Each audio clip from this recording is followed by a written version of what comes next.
আসসালামু আলাইকুম।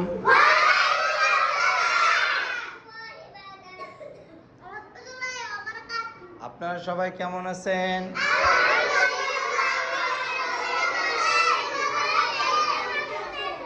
আলহামদুলিল্লাহ, আল্লাহ পাক আমাকেও অনেক ভালো রেখেছেন। আপনারা কি কোনো গজল পারেন?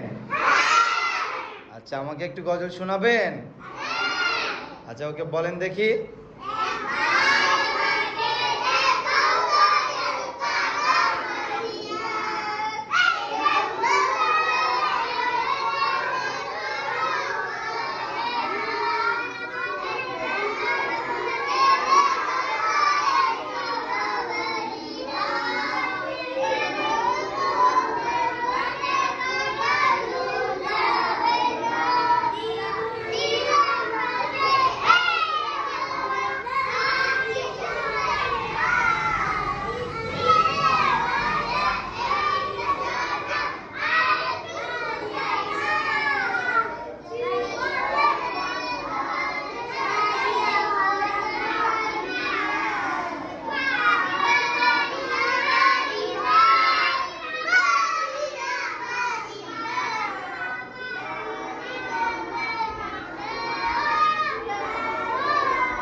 মাশাআল্লাহ।